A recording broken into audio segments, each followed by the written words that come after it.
أعوذ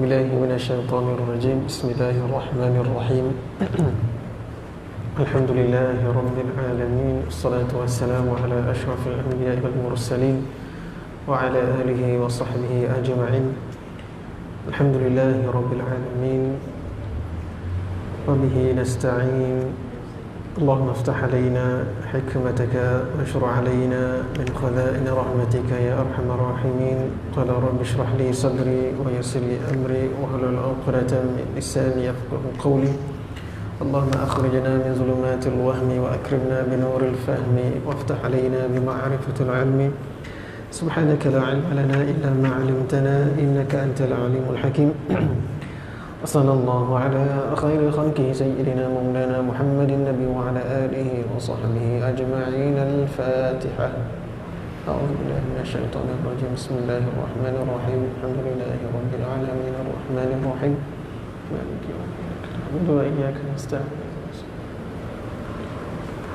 ولا آمين. Baik. Assalamualaikum warahmatullahi taala wabarakatuh. Khabar semua sihatnya? Kita sambung berita penuntut kan? Ya. Ke surat 54 Jawinya ke surat apa? Dekat Jawi Rumi. Baik. 54 tu dekat mana?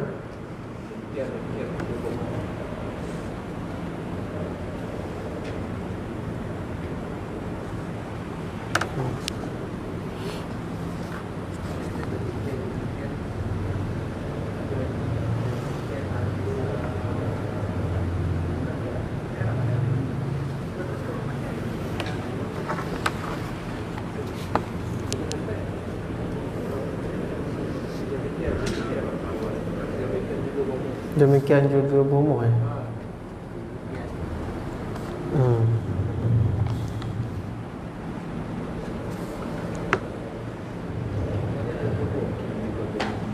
Bismillahirrahmanirrahim. Qala al-musannif rahimahullah wa nafa'na bi'ulumihi fid darain amin. Baik. Dan demikian juga bomoh. Mana doktor lah. Bomoh sini maksud dia doktor. Apabila terasing oleh yang sakit daripadanya, maka hendaklah sabar ia atas sakitnya. Jadi kalau orang yang dah sakit dia tak nak jumpa doktor ataupun ialah dia menjauhkan diri dia daripada doktor, maka hendaklah sabar ia atas sakitnya dan jangan keluh kesah lagi. Dah sabar je lah. Dah kalau tak nak jumpa doktor, tak mau jumpa doktor, jangan keluh kesah, jangan merungut. Diri sendiri yang pilih, tak nak berubat ataupun tak nak jumpa orang yang boleh berubat. Dia kata tak apalah, jangan merungut. Kerana tiada manfaat daripadanya oleh ikhtiar, kerana dia tak dapat manfaat pada jalan ikhtiar dia itu, usaha dia itu untuk berjumpa dengan tukang ubat, maknanya doktor lah. Dia tak ada usaha, tak ada ikhtiar, dia tak ambil pun manfaat daripada nasihat doktor contohnya. Jumpa-jumpa juga, seorang tu dia tak nak jumpa langsung. Yang ni dia jumpa tapi dia tak nak dengar nasihat, dia tak nak ambil nasihat. Makanya kalau sakit sabar je lah. Siapa suruh tak dengar nasihat? Itu maksud dia. Sama juga dengan orang yang menuntut ilmu, apabila tidak mahu mendengar nasihat daripada guru ataupun menjauhkan diri daripada guru, maka duduklah di dalam kejahilan. Dengan orang yang sakit tak nak berjumpa doktor ataupun tak nak dengar nasihat doktor, duduklah dalam kesakitan. Itu maksud dia. Dan dihikayatkan bahawasanya Al-Khalifah Harun al-Rashid di Baghdad. Ya.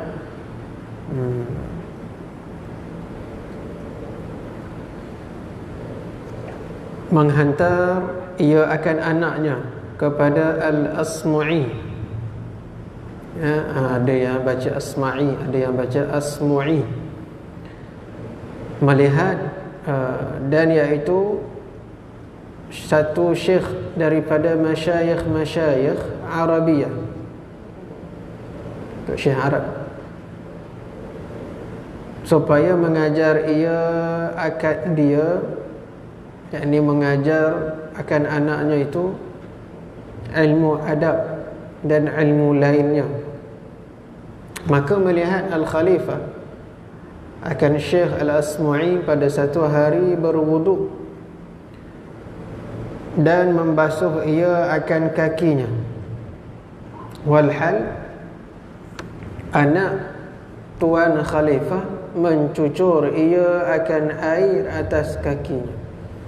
Dia tengok Tok Syekh ni tengah berwuduk, sambil tu anak dia yang tolong pegangkan gayung atau baldi ke apa ke, ya, anak khalifah ni yang tolong tuangkan air pada Tok Syekh ni. Jadi waktu tu khalifah tu nampak anak dia tengah tuang air kat kaki Tok Syekh. Syekh nak ambil wuduk lah. Baik, maka mencerca Al-Khalifah pada demikian itu. Jadi khalifah ni dia kira macam marah lah. Dia marah. Dekat Tok Syekh tu, apa ni Tok Syekh ni buat anak dia macam tu, kan. Maka berkata ia, sesungguhnya menghantar aku. Jadi khalifah ni cakaplah, sesungguhnya menghantar aku akan dia, yakni anakku ni, kepada engkau supaya engkau mengajar akan dia dan memperbuat akan dia apa tu? Memperbuat mengajar akan dia dan memperbuat akan dia. Maksud dia bagi jadi elok.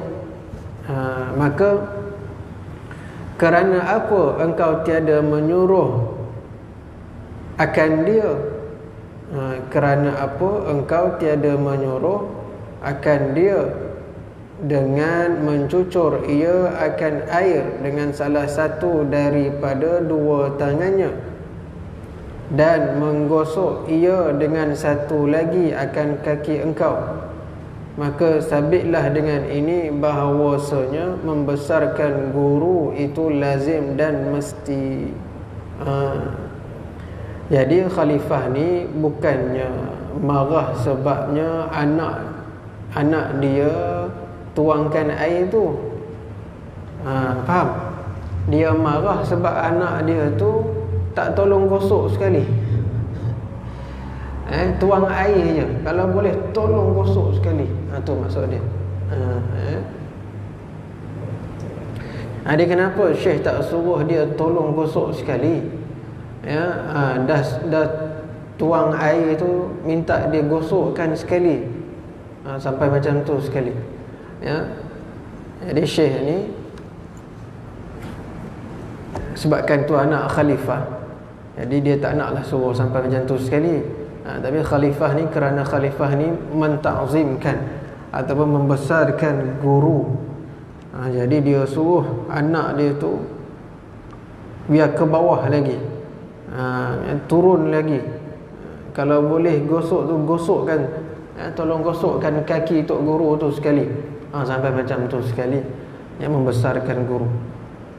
Jadi sabitlah dengan ini, kisah khalifah ni dengan guru anaknya itu, bahawasanya membesarkan guru itu lazim dan mesti. Jadi kena buatlah. Tapi jangan buat kat tempat orang ramai. Zaman ni zaman fitnah. Orang cakap apa pula, apa ni, taksub lah, apalah, macam-macam orang sekarang. Tengok benda yang tak pernah tengok. Lepas tu buat keputusan sendiri, buat andaian sendiri. Sedangkan perkara-perkara itu zaman-zaman dulu benda yang mesti, benda yang memang selalu orang buat. Anak murid kalau yang dulu-dulu punya, ya, sebab tu ilmu orang dulu Masya Allah hebat daripada yang sekarang. Yang sekarang kalau dekat sekolah cikgu tengking sikit ke, tampar sikit ke, jadi kes polis lah. Macam tu. Lain dah. Sebab apa? Sebab adab pengajian, adab tu tak ada sebenarnya, tak diterapkan betul. Ya. Mak ayah pun tak mengaji pun sama 2 kali 5 dengan anak. Tengok ni Khalifah Harun Ar-Rashid bagaimana dia ajar. Ya. Kalau boleh tu rendah-rendah lagi tak apa. Janji mentakzimkan guru, menghormati dan membesarkan guru, supaya budak-budak anak-anak ni dia tak naik kepala, supaya dia tahu menghormati guru tu. Sekarang kalau kena pukul, kena apa, sikit je pun, tak banyak, report polis, jadi kes polis. Sebab apa? Sebab dua-dua tak ada mengaji adab. Mak ayah pun tak mengaji adab, anak pun tak mengaji adab, samalah 2 kali 5. Dia macam mana nak berkat? Ilmu tu susah nak berkat, sebab tidak ada adab dengan guru. Baik. Dan setengah daripada membesarkan ilmu, setengah daripada membesarkan ilmu itu membesarkan kitab yang ia mutala'ah. Ini bab membesarkan ilmu. Jadi membesarkan ilmu maknanya memuliakan kitab. Membesarkan ilmu itu membesarkan kitab yang ia mutala'ah. Mutala'ah itu apa? Yang dia ulang kaji, ya. Dan mengaji, yakni belajar, ia daripada kitab tersebut. Maka sayugia bagi penuntut ilmu itu bahawa tiada mengambil ia akan kitab melainkan dengan ada wudu. Jadi ini bab adab, ya, bab adab dengan kitab. Supaya apa? Supaya bila kita nak belajar, nak mengaji, kalau boleh kita dalam keadaan suci daripada hadas, bersih keadaan tu. Sebab kita nak menuntut ilmu, nak dapatkan ilmu, ya. Macam kalau Al-Quran wajiblah, kalau pegang Al-Quran wajib berwuduk, ya. Kalau ini sebagian ulama kata sunat, ya. Kalau kita nak mengaji, ya, sebaik-baiknya ada wuduk bersih, ya, suci daripada hadas. Kerana ilmu itu cahaya. Jadi cahaya nak sampai mestilah kepada hati yang bersih, luar dalam jasad pun bersih, diri yang bersih. Dan dihikayatkan daripada Syekh Imam Syams A'immah Al-Hulwani, daripada Syekh Al-Imam Syamsul A'immah Al-Hulwani, bahawasanya berkata ia, sungguhnya mencapai aku, yakni mencapai itu maksud dia mendapatkan, ya, mendapatkan atau mendapat, ya, ataupun dapat, ya, mencapai aku maknanya mendapat aku akan ilmu ini dengan membesarkan, kerana bahawasanya aku tiada mengambil akan kertas maksud sini kitab, ya. Kalau dulu kitab orang dulu dia tidak berjilid, dia helaian-helaian kertas, ya, jadi dia tidak dibukukan, ya. Itu disebut kertas, ya, ataupun kirtas, melainkan dengan berwudu. Dia Syekh ni kata, ya, dia dapat ilmu ni kenapa? Kerana setiap kali dia nak belajar, nak mengaji, nak menuntut ilmu, dia akan dalam keadaan berwudu. Dan bahawasanya Syekh Al-Imam Syamsul A'immah Asy-Syarkhasi, ya, As-Sarkhasi adalah ia sakit perut dan adalah ia mengulang-ulangkan akan pengajarannya yang ia mutalaah akan dia pada satu malam, maka berwuduk ia pada demikian itu malam 17 kali. Masya Allah, ya, satu hari ni Syekh ni dia sakit perut, jadi banyak kali lah kena ulang alik, ya, untuk buang air besar. Jadi dalam keadaan itu dia tengah mutalaah, iaitu ulang kaji kitab. Jadi setiap kali sakit perut, bila dia qada hajat, dia akan ambil wuduk balik, sambung balik ulang kaji. Yang ulang-ulang kaji, sakit perut, memulas balik perut, ya, qada hajat, ambil wuduk lagi, sampai 17 kali ambil wuduk. Kerana bahawasanya tiada mengulang-ulang ia, ya, melainkan dengan berwuduk. Baik.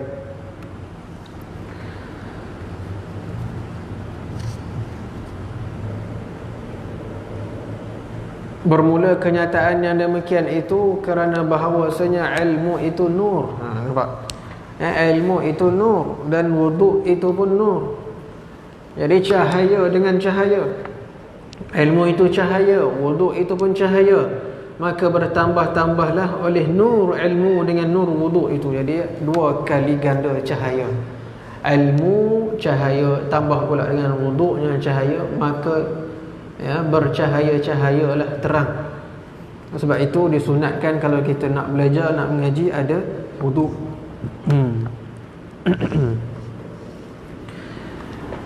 Baik, dan setengah daripada membesarkan kitab yang wajib itu bahawa tiada menghunjur ia akan kakinya kepada kitab.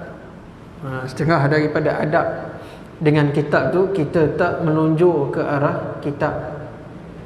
Ya, ini kitab ni masuk dia apa sini, ya, sama ada Quran atau kitab-kitab ilmu lah, kitab-kitab ilmu, fiqh, tauhid, tasawuf, ataupun tafsir ke apa ke, ya. Jadi kalau boleh jangan menunjuk kepada kitab akan kakinya, dan bahawa menghantar ia akan kitab-kitab tafsir itu di atas sekalian kitab-kitab yang lain. Ya, jadi kalau kita nak susun kitab, Al-Quran mesti atas sekali, bawah Al-Quran tafsir Al-Quran. Ya, kalau kita ada almari, ya, atas semuanya Quran ataupun tafsir, ya, itu adab kita nak susun. Jangan letak bawah, ya, jangan letak bawah daripada kitab-kitab yang lain, ya, kerana membesarkan dia dan bahawa tiada menghantar ia atas kitab-kitab akan sesuatu yang lain. Jadi tak boleh letak yang lain atas Quran. Tak boleh tindih Al-Quran kalau kita nak susun, ya, jangan tindih-tindihkan Al-Quran. Kalau Quran kita nak susun pun, kita ada buku-buku lain, kitab-kitab lain, Quran mesti atas sekali. Ataupun ada kitab-kitab lain, kemudian ada tafsir, kitab tafsir, maknanya kitab tafsir atas sekali, ya, jangan tindih dengan benda lain. Sebaiknya begitu adabnya.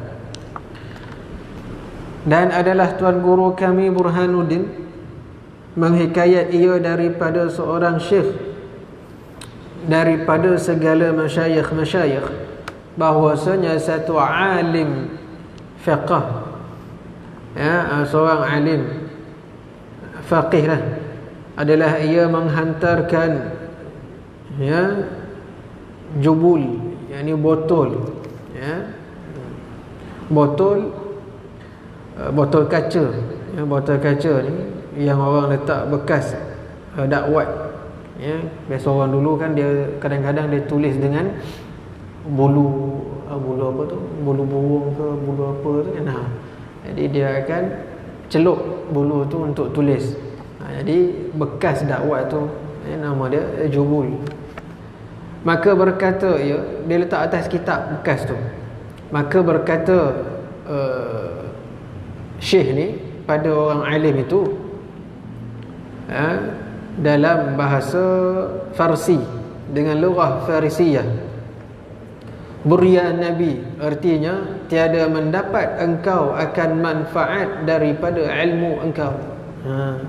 Jadi Tok Syekh ni dia bagi tahu kalau letak begitu nanti tak berkat ilmu, tak dapat manfaat nanti daripada ilmu.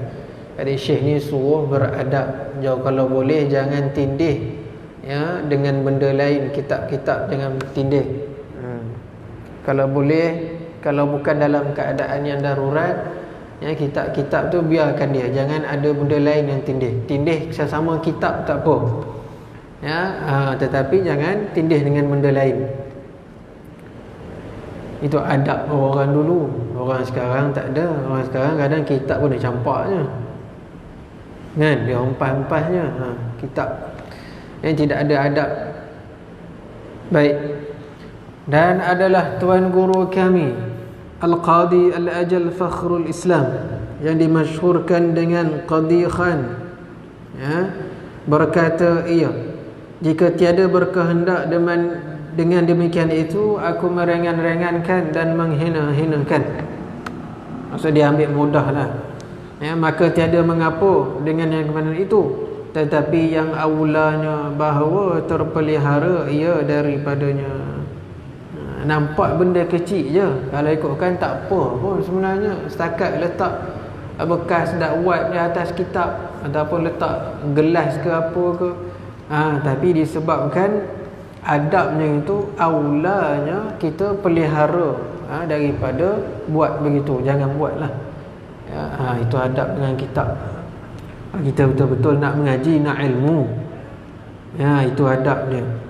Kalau tak dapat ilmu tu, kita sekadar dengar aja, masuk keluar, masuk keluar. Jadi dia tak masuk ke dalam betul-betul, tak tersimpan dalam hati, tak tersimpan dalam benak fikiran. Dia lalu je, dia tak masuk dalam, dia lalu je. Baik. Dan setengah daripada membesarkan yang tersebut itu pula bahawa mengelok ia akan suratnya kitab, menulis, menulis suratnya itu menulis, dan bahawa tiada mengecil ia akan dia sebagai kecil yang tiada nyata. Jangan tulis kecil-kecil. Kalau orang nak ambil apa, nak ambil note atau dobit tepi kitab tu, jangan tulis kecil-kecil. Kalau kecil-kecil nanti sekarang nampak lah, lama-lama nanti tak nampak. Sebab tu kalau boleh nak ambil nota, jangan tulis kecil-kecil. Akan datang kalau kita nak ulang kaji, nampak tulisan tu. Dan bahawa meninggal ia akan surat-surat di tepi serta dikecil akan dia. Jadi jangan tulis surat-surat tu, tulis tulisan-tulisan di tepi, akan dia, melainkan pada ketika berhajat yang berkehendak kepada dituliskan di tepi-tepi kitab, maka tiada mengapa. Dimaksud dekat sini, termasuk jugalah Al-Quran. Kitab dekat sini termasuk jugalah Al-Quran.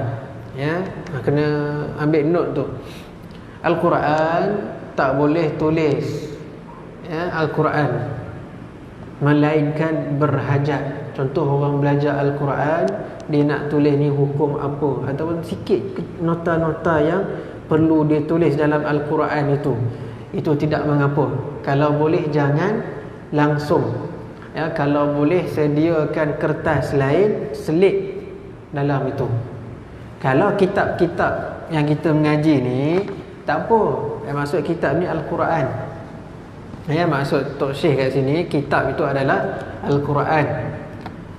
Kalau kitab-kitab macam ni tak apalah, bukan Al-Quran. Jadi memang kena sangat tulis, ambil dobit, apa yang Tok Guru ajar tu, apa yang Ustaz mengajar depan tu, kita tulis maknanya apa dia.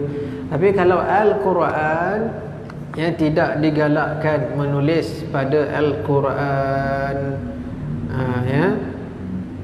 Tapi kalau Al-Quran itu dia terjemahan, dulu tak ada terjemahan. Tapi kalau Al-Quran ada terjemahan, boleh tulis. Tapi tulis pun sekadar hajat. Ya, memang dah ada tulisan lain dah ada tulisan bahasa Melayu situ. Kan, sebab terjemahan. Jadi bolehlah tulis. Ini kalau Quran semata. Ya, itu pun kalau berhajat sangat. Ya. Tidak mengapa. Sikit lagi lah. Banyak dah baca ni. Ya, ni baca macam laju semacam ni. Cepat sikit habisnya. Dan melihat Abu Hanifah akan seorang yang menyurat, yang menulis, yang mengecilkan suratannya, yang mengecilkan tulisannya, maka berkata, ya, jangan engkau mengecilkan suratan engkau, jangan kecilkan tulisan tu, kerana bahawasanya engkau, jika engkau hidup, nescaya sesal engkau, nescaya menyesal nanti. Ya, sebab apa menyesal? Menyesal tak boleh nak baca kalau hidup umur panjang. Sekarang time muda bolehlah tulis kecil-kecil halus je. Besok agak-agak kan, jadi tok guru ke, jadi ustaz ke, kan, pakai kitab yang sama nak ulang kaji, sudah apa dobit tok guru ni, jenuh nak mencari tok guru dah tak ada, kan. Jadi apa benda ya, tulis dulu ni, menyesal tak sudah, kan dah rugi. Itu maksud dia. Ya. Dan jika engkau mati, nescaya dimaki akan dikau. Kena maki pula. Ini bahasa orang lama, jangan salah faham. Ya, maksud maki tu kalau bahasa Arab dia lembut lagi. Ya, sebab dia terjemah ke bahasa dia. Jadi dia kata maki lah. Ya, maknanya akan dikata. Orang mengata nanti. Maki kat situ maksud dia mengata. Kalau baca sendiri sudah apa benda ni, kitab ni makilah, cacilah, cercalah, apa benda, bahasa kan. Bahasa itu kena mengaji. Bukannya boleh beli baca sendiri. Memanglah bahasa Melayu. Lepas tu faham sendiri. Lepas tu buat kelas kitab-kitab lama ni bahasa tak apa-apa pula. Padahal dia yang tak mengaji, dia tuduh kitab lama bahasa mengarut. Baik, yakni memaki akan dikau, ini mengata oleh mereka-mereka yang membacanya. Banyak dobit dia, orang nak pinjam, tengok sekali buka-buka, Allah tulisan, tak boleh nak ambil manfaat, kan. Tengok kitab dia, tulisan nota dia, nota dobit, orang panggil dobit kan. Nota tepi-tepi itu penuh, tapi bila nak baca, Allah tak boleh. Jadi orang duk mengata lah, kan.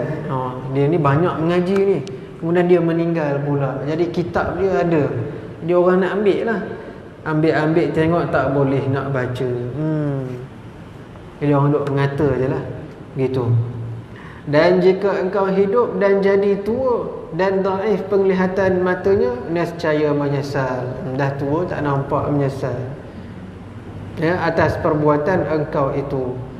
Lepas tu kadang budak-budak muda yang mengaji pondok, ya, tok guru tak bagi tulis halus-halus, yang kalau boleh besarkan tulisan, ya. Lepas tu kalau pondok-pondok tu biasanya memang khatam kitab ni. Budak-budak yang baru masuk ke, yang baru masuk mesti siapa-siapa kena mengaji pelita penuntut, ya, sebab adab tu.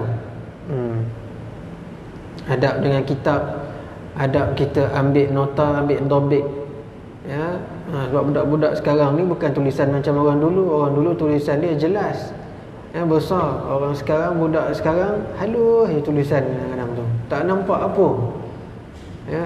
Dia ingat selamanya matanya itu macam tu, akan datang tak tahu mata macam mana, ya. Tu Syekh ni awal-awal lagi dah bagi tahu, kerana bahawasanya engkau tersakiti, sakit mata daripada membacanya pada waktu itu. Lepas tu mulalah kan, ambil kitab tengok, ke depan, ke belakang, ke depan, ke belakang, dah tak nampak kan. Tulis kecil lagi, siapa suruh. Lepas tu pula Tok Guru pesan, kalau boleh zaman sekarang jangan tulis pakai pensil, kalau boleh. Dulu iyalah pakai dakwat juga dulu kan. Jadi kalau boleh jangan pakai pensil. Kenapa? Pensil lama-lama dia punya tu hilang. Pensil lama-lama dia punya tu boleh hilang. Kalau sebaiknya pakai pen, ya, pakai pen lambat sikit hilang. Dia lambat sikit. Melainkan kalau kena air dia kembang ke apa, tapi masih nampak, masih boleh agak-agak lagi. Ya, tapi kalau pakai pensil, kebiasaannya kalau terlalu lama boleh hilang. Ya ke tak ya? Betul ke tidak? Ya? Tak pernah hilang lagi. Tak pernah hilang lagi. Dakwat dia kuat lah tu kan. Ya? Kalau boleh, kalau pensil tu 2B okey lah. Dakwat dia hitam elok kan. Kalau dulu ada pensil HB, ya Allah, dakwat tenggelam timbul, tak nampak langsung apa dia tulis. Ya. Baik, ada soalan nak tanya? Okey, situ dulu.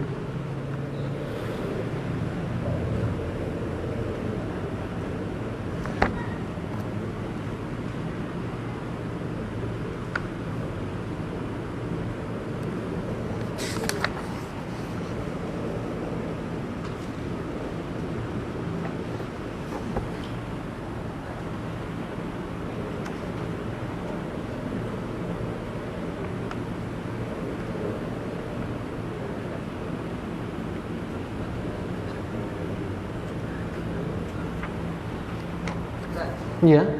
Bagaimana Ustaz, orang guru yang suka hati memaki-maki anak murid, tak ada adab tak? Dia ada tanpa ada apa masalah. Tiba-tiba guru mungkin ada masalah dekat rumah, bawa ke sekolah. Jadi kalau bangsa begitu, kita pun tak nak cakap apalah. Jadi guru tu dia kena belajar adab.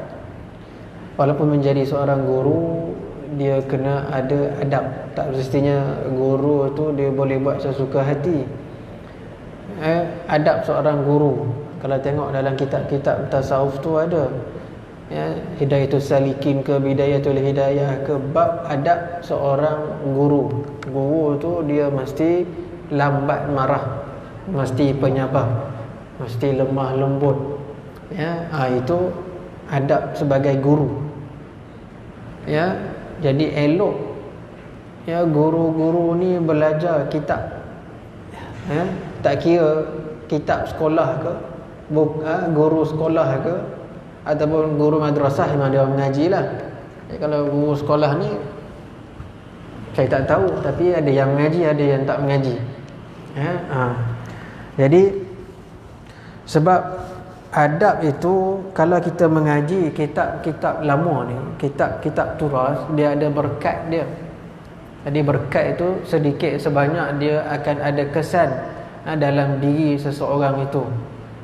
Ya, jadi walaupun dia guru sekolah, tak kira sekolah rendah ke sekolah menengah ke, ya, wajib dia tahu adab dia sebagai guru. Bukannya guru itu bila dah nama guru dia boleh buat sesuka hati. Ya, itu satu sudut. Kalau guru pengajiannya pengajian biasa, pengajian sekolah, ya, pengajian ini biasalah, akademik. Tapi kalau dalam bidang pondok atau madrasah, kitab yang sama, adab yang sama, tetapi guru itu dia punya cara yang tersendiri.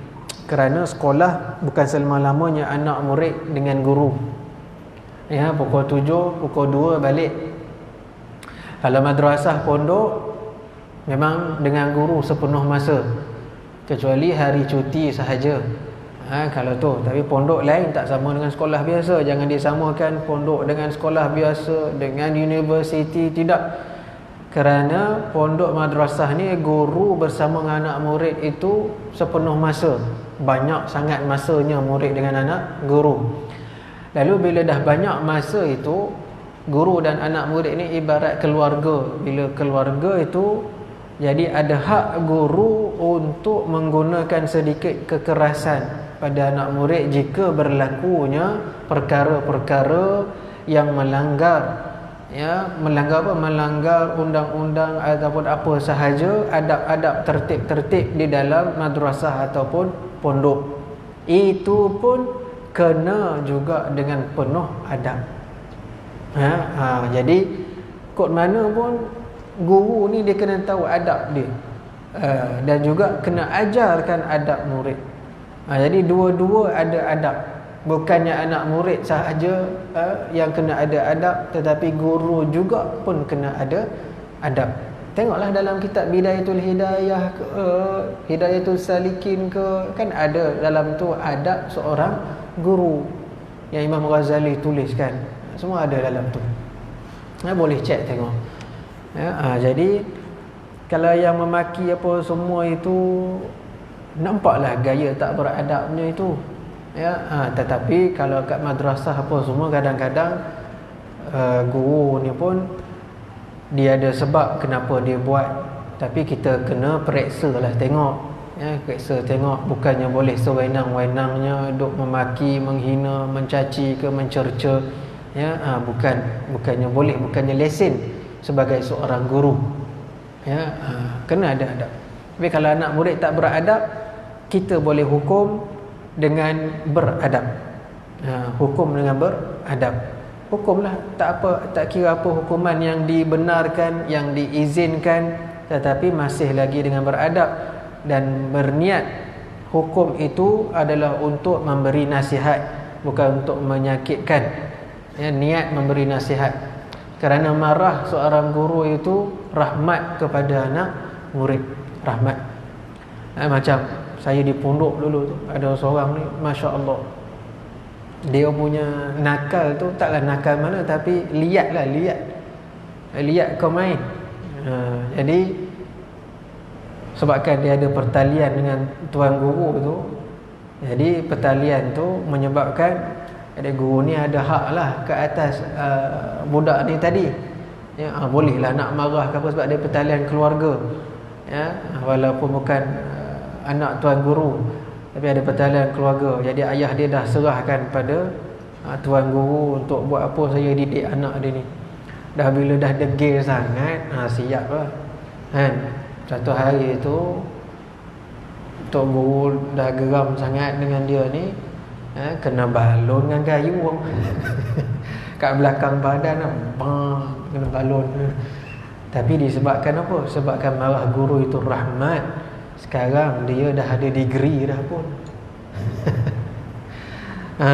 Sebab dah degil. Tapi itu je lah, tok guru bukannya garang pun, tapi dah degil sangat, cakap tak kena sekali itu, berubah terus. Berubah terus hidup dia. Jadi walaupun dia keluar daripada pondok, masuk pula sekian-sekian college pula, masuk pula bahagian agama, dapat degree dah. Berkat rahmat. Guru marah ni rahmat. Tapi guru yang ada isi lah. Guru yang tak ada isi marah jauh lagi budak. Guru yang ada isi, guru maksud dia ilmu dia tinggi, alim. Guru yang alim dia ada isi, dan dia pula beramal dengan ilmunya. Kalau ustaz biasa rasa kalau debik tu ustaz tu masuk dalam. Budak pun jadi makin jauh. Sebab tu kita ni kalau nak jadi guru, kita kena penuh. Supaya bila kita marah dekat orang atau marah dekat anak murid, jadi rahmat. Kalau yang tak penuh macam kita ni, bila marah ke orang bukan rahmat jadi. Orang makin jauh, orang jadi meluat. Tapi kalau guru tu dia ada isi penuh, alim, dia marah orang boleh terima dan tunduk dan berubah. Itu lain beza. Seorang guru yang alim, yang faqih, yang ada berisi. Berisi ini bukannya berisi amalan apa tu? Amalan contohnya amalan Puteri Gunung Ledang ke amalan apa, bukan. Ini sebut berisi, dia fikir lain pula berisi. Dia fikir berisi jin lah apa, bukan. Berisi itu dengan ilmu. dengan amal, alim, penuh adabnya, kelakuannya itu, tasawufnya itu, dia ada dalam dirinya itu. Itu bila dia marah itu niat nak nasihat, nak bagi rahmat turun kepada budak tu ataupun kepada orang ramai. Sebab itu kalau kekasih-kekasih Allah, guru-guru yang alim ni, kalau dia marah, kita jadi makin lembut dengan dia. Itu tanda guru tu memang dia berisi lah. Dia marah kita tapi kita tak lari daripada dia. Dia marah macam mana pun kita sayang dekat dia. Itu tanda guru tu mengajar dengan penuh ikhlas dan diri dia sendiri pun penuh dengan adab. Ya. Itulah cara-cara kita nak melihat. Boleh, insya-Allah. Ada soalan lain? Kita habis itulah. Allah Subhanahu wa taala alam. Banyak sangat bacanya. Laju ke main lagi. Buka soalannya lah. Allahu akbar. Ya. Kalau kita Al-Quran tu kita baca kita kat tepi tu, perlu dipadam ataupun biarkan saja? Kalau itu perlu kepada kita sebagai rujukan, ya, padamkan, tulis tempat lain. Ya, padamkan, tulis atas kertas lain, selit kat situ. Ataupun tampal pun kat situ pun boleh, tak ada masalah. Jangan pada helaian. Jangan tulisan itu pada helaian Al-Quran tersebut. Kalau boleh, adabnya. Ya, sebaik-baiknya begitulah. Tapi sementara dalam kelas kita kertas nota pun tak ada, apa pun tak ada, tapi Quran tu je yang ada. Contoh-contoh kelas tajwid ke kelas apa kan, jadi guru tu tengah terangkan, kita buku nota pun tak bawa, kertas pun tak bawa, tak apalah, tulis. Tapi jangan pakai pen lah, pakai pensil, supaya boleh dipadam.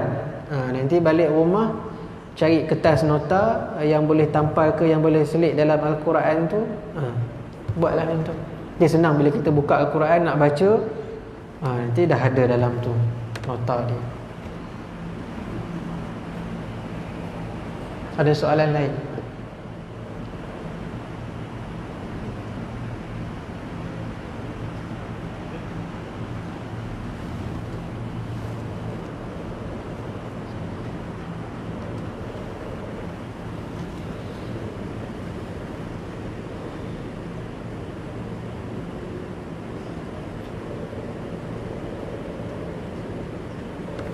Buat keadaan sekarang okey ya, tak ada masalah ya. Buat masa ni kawasan-kawasan sini tak ada apa-apa lagi yang diwartakan ya. Ya. Ustaz, contoh kami dapat memo tadi daripada tempat kerja lah, mengatakan besok tak ada menyenangkan kerja untuk solat Jumaat dengan alasan COVID semakin meningkat. Okey, sedangkan Jabatan Agama Islam Negeri Sembilan belum keluarkan apa-apa lagi. Adakah kami kalau tak keluar dikira berdosa? Dikira berdosa tak solat Jumaat? berdosa tak solat Jumaat sebabkan tempat kerja tak benarkan. Kalau keluar kena apa-apa tindakan tak?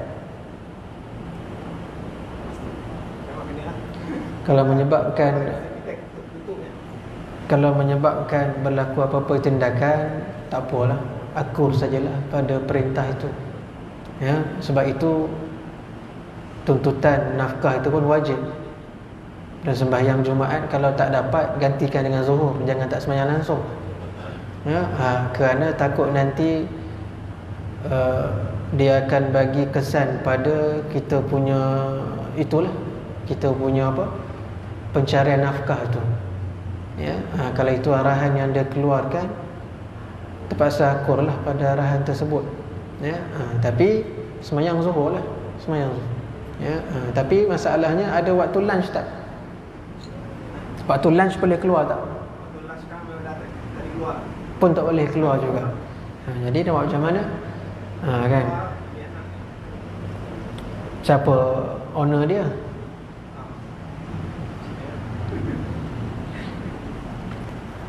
Dah nak buat macam mana kan? Kita doa je lah, semoga semuanya baik, insyaAllah. Ya. Tapi kalau nak buat helah lain pun buatlah. Macam ada dia ambil gila sehari. Nak buat helah lain pun bolehlah, buat kata terpulang lah. Cari helah lah, cari helah. Sebab sembahyang tak lama, ya. Jadi sembahyang tu kira wajib lah satunya. Walaupun kita tak dengar khutbah sekalipun, jadi boleh terlaksana kalau dapat sembahyang, ya. Jadi sembahyang 5 minit. Kalau boleh cari helah, pergilah mana-mana 10 minit pun jadilah. Jangan pergi awal sangat. Faham? Hilang sekejap 5 minit 10 minit okey je, tak apa. Ya, contoh. Ya, tak pergi awal pun tak apa. Contoh Zuhur pukul 1 masalah kata. Ya, pukul 1 kita target. Biasa kalau pukul 1 ni 1.20 ni dah semayang dah. Kan? Pergilah time-time tu keluar sekejap cari. Pandai-pandai ke, kalau rasa macam tak sedap hatilah. Tapi kalau nak tanya hukum tu tak apalah, buat macam mana. Kalau kesan pada nafkah, pencarian nafkah tu, semayang Zuhur lah.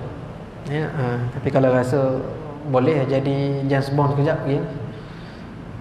Kan? Tak semestinya keluar pukul 1. Dapat 2 rakaat dah, mungkin salam pum cabut, masuk balik office contoh. Kan? Kita tak tahulah macam mana caranya itu, kan? Biasalah kalau yang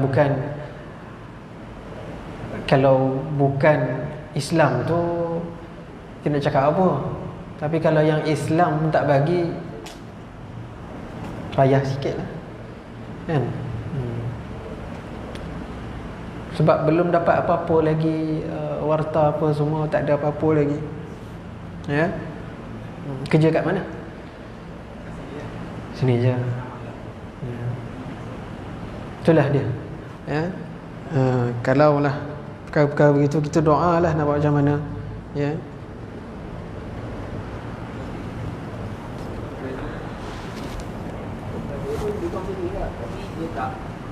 Dia cuba cakap dinasihatkan. Dinasihatkan tak apa lagi, ya. Dinasihatkan tak apa lagi, kita pergi je lah. Ni bukan dinasihatkan, tidak dibenarkan, ya. Itulah dia maklum, ya. Jadi kita doalah semoga semuanya, ya, Allah Ta'ala, sebab alam ini dia punya, dia yang tadbir. Apa sahaja bentuk makhluk yang buat, semua atas izin dia.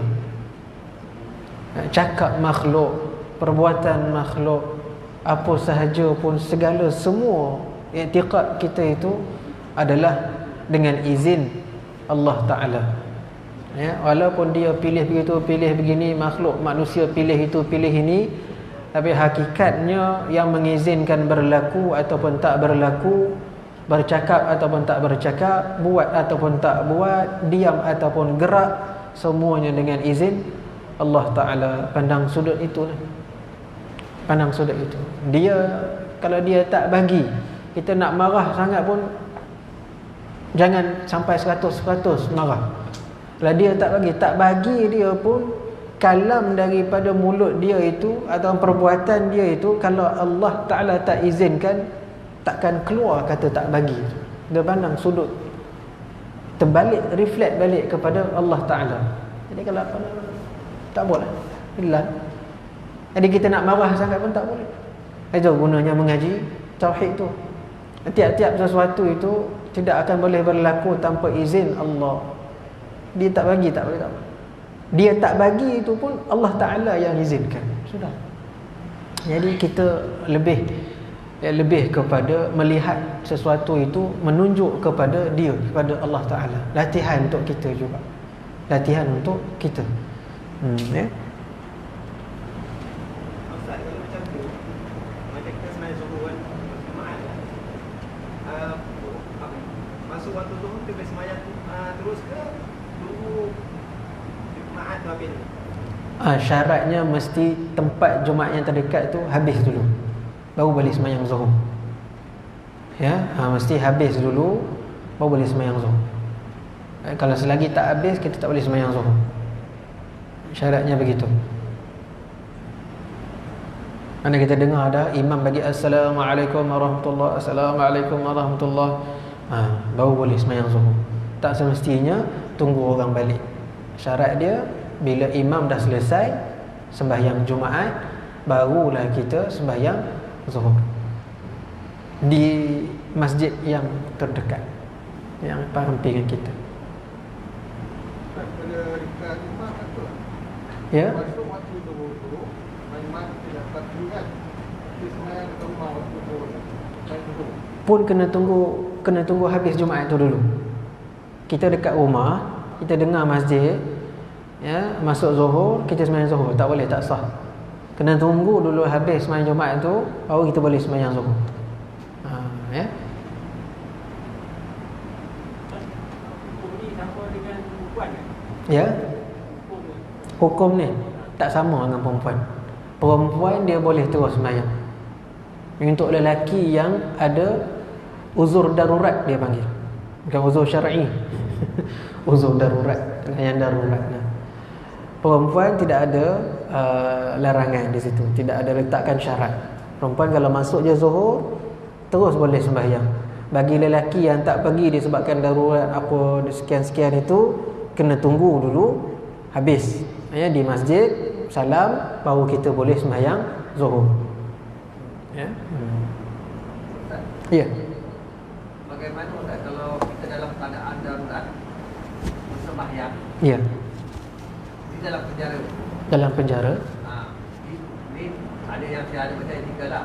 Dia dipenjarakan di keluarga, hanya berseluar pendek dan tak ada bilik air untuk ibu. Macam mana cara sembahyang? Baik. Dia sembahyang hormat waktu sahaja. Dia sekarang bisa wajib? Ya, dia kena qada balik. Kalau dulu itu 10 tahun? 10 tahun lah. Kalau kena 10 tahun, 10 tahun lah. Ya, jadi dia tak berdosa. Sebabkan syarat sah sembahyang dia tak cukup. Ya, kerana bukan pilihan dia, memang keadaan darurat. Ya, cuma dia hanya boleh hormat waktu. Maknanya dia sembahyang tanpa wuduk dan sembahyang tanpa menutup aurat. Ya, jadinya dia hormat waktu sahajalah. Setiap kali waktu masuk dia sembahyang. Ya, tapi bila dia keluar nanti, dia kena usahakan, ikhtiarkan untuk diri dia mengulang balik sembahyang yang dia kira masa tak cukup syarat sah tadi tu. Ya, begitu. Maksudnya kita buat hormat waktu lah. Contohlah dalam tempoh penjara tu, mati Ustaz tak sembahyang, Dia tak berdosa. Tak berdosa. Saya ada baca kita tu tempat dia dipenjarakan di luar negara, Ya. lebih kurang dalam 8 tahun.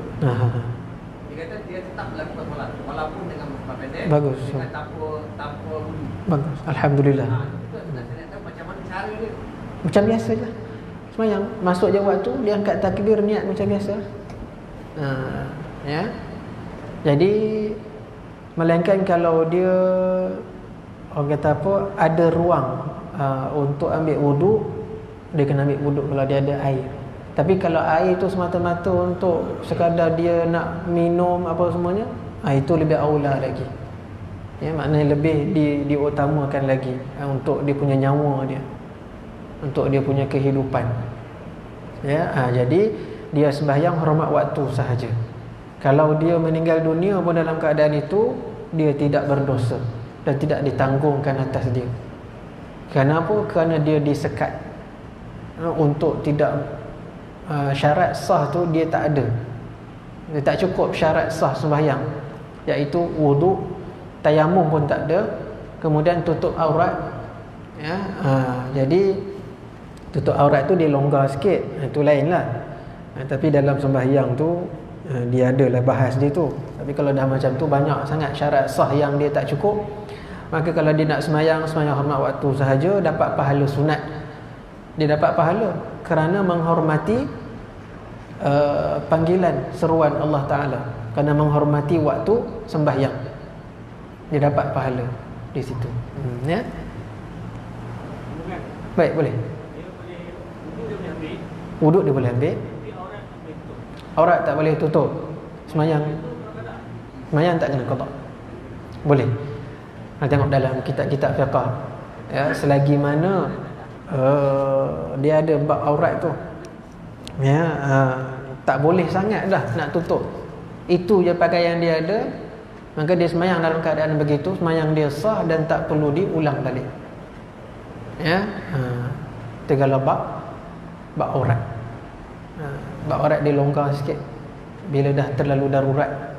Tapi dia punya suci dia cukup. Bab taharah dia, bab taharah dia maksudnya dia wuduk dia ada ataupun dia tayamum. Cuma pakaian itu je yang dia ada, dah tak ada pakaian lain dah, dan dia boleh sembahyang dalam keadaan begitu. Yang dia pakaian dia bersih, ya, bersih, kemudian dia tak perlu qada balik, sembahyang dia sah. Walaupun saya kata sebab apa saya ada macam etika tu. Daripada dalam kapal tu apa?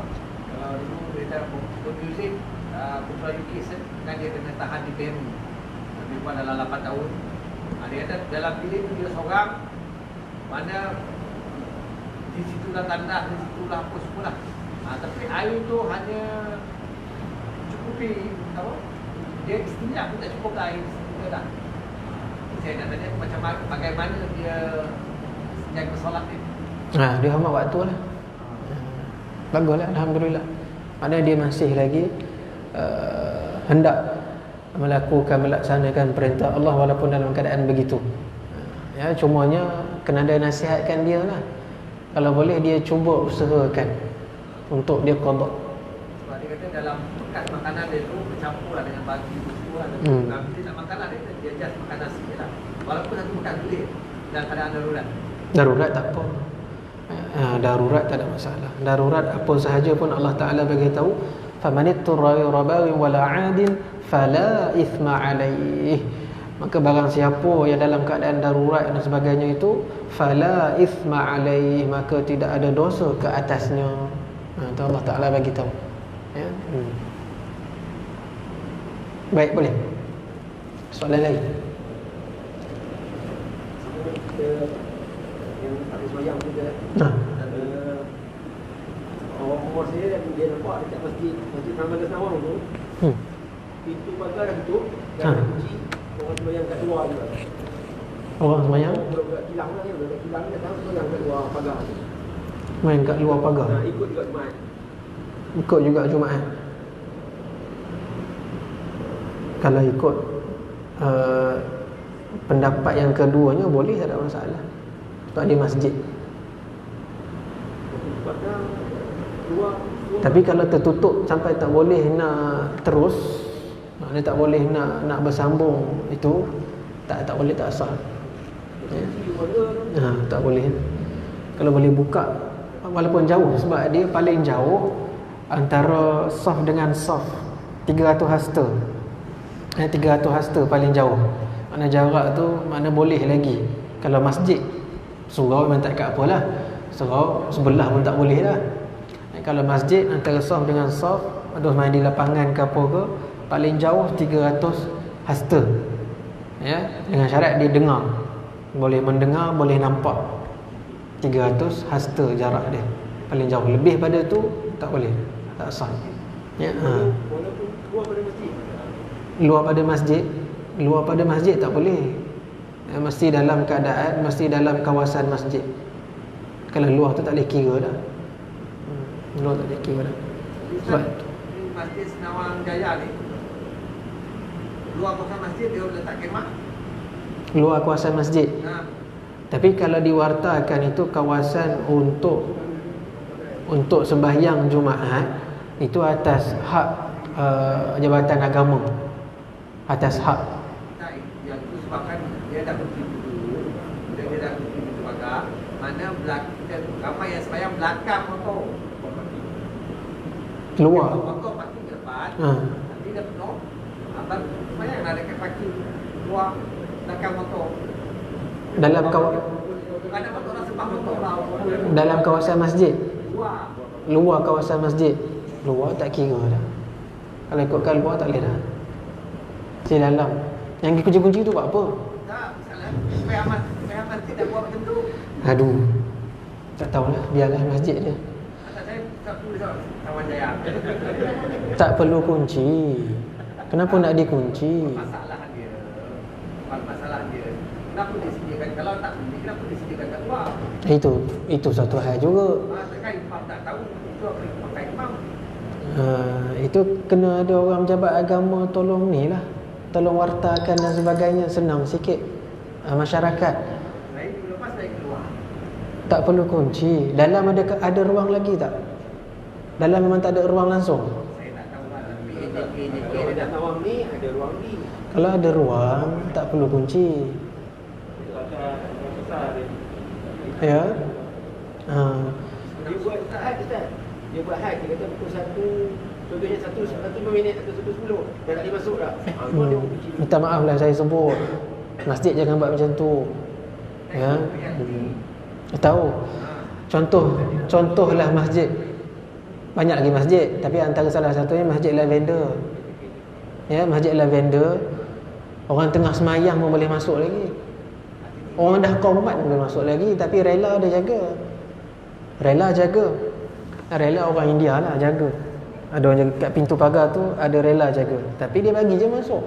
Tak ada masalah. Melainkan kalau dah padat sangat, tapi sambung atas jalan pun bersambung, tempat parking pun bersambung, tapi dia boleh semayang. Dia boleh semayang, janganlah bagi kunci. Panggillah rela, upah rela baru RM50. Rela bukan orang Islam lah, ya, atau orang rela perempuan, tolong jaga tengok. Atau orang rela bukan Islam lelaki, tolong jaga, buatkan, tolong. Waktu tu sahaja, kan susah pun. Tapi janganlah sampai straight macam tu sangat, ya. Tak tahulah, wallahu alam lah kan. Perumusan masjid berbeza. Saya cuma cerita contoh je. Macam Masjid Lavender tak ada masalah. Ya, orang dah qomat, orang dah semayang pun boleh masuk lagi pintu pagar tu. Tapi rela dia jaga. Ya, pasal masjid ni hak semua. Janji sembahyang jangan rapat kalau itu SOP-nya. Kalau dah kata suruh renggang lah, tak apalah. Dah memang boleh begitu. Bukannya diperketatkan balik, tak ada. Memang dah dibolehkan, sembahyang lah, renggang. Janji orang boleh sembahyang. Melainkan memang dah penuh dalam kawasan masjid. Kalau dah penuh betul dalam kawasan masjid, jadi cakap apalah, siapa suruh datang lambat, contoh, ya. Tapi kalau tak penuh lagi, bagilah masuk, ya. Siapa kenal JK masjid tu, selotok lah elok-elok. Janganlah macam tu. Orang nak semayang, ya, nak jadi apa lagu tu? Semayang bukannya lama pun dekat masjid. Paling lama pun 40 minit, paling lama, ya. Lepas tu orang semua keluar nak pergi bekerja. Nak dibandingkan pula dengan pasar raya, kedai makan, kadang-kadang 2-3 jam orang duduk dalam pasar raya, kedai makan. Masjid orang duduk paling lama berapa minit sangat. Mana ada orang suka duduk masjid lama-lama? Tak ada orang suka duduk masjid lama-lama dah. Buka 24 jam pun orang takkan suka duduk lama-lama. Tak marah, saja je borak. Allahu Akbar. Akhir zaman. Macam mana kita hidup dalam zaman begini?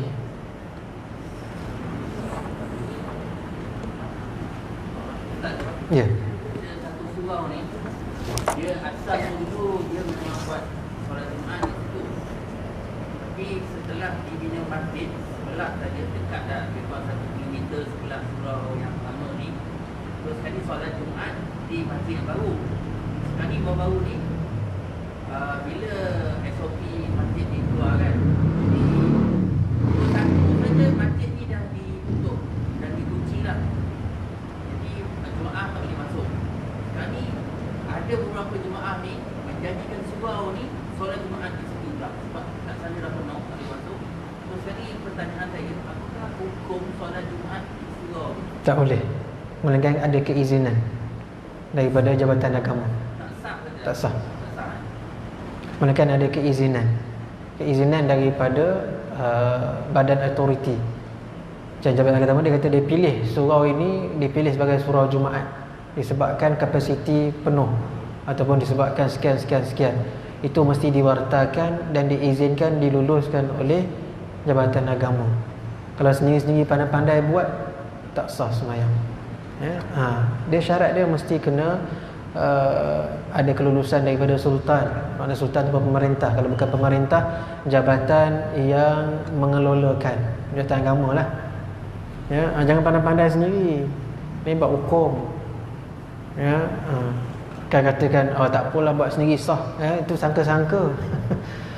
Hukum ni mesti kena ada kelulusan. Fiqh.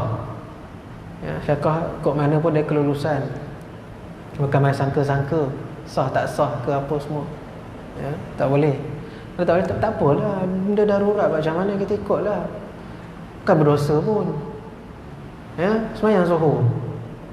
Tunggu dia orang habis sembahyang zuhur, Jumaat. Kan? Tunjuk sikit. Tunggu dia orang keluar dah kami nak zuhur pula.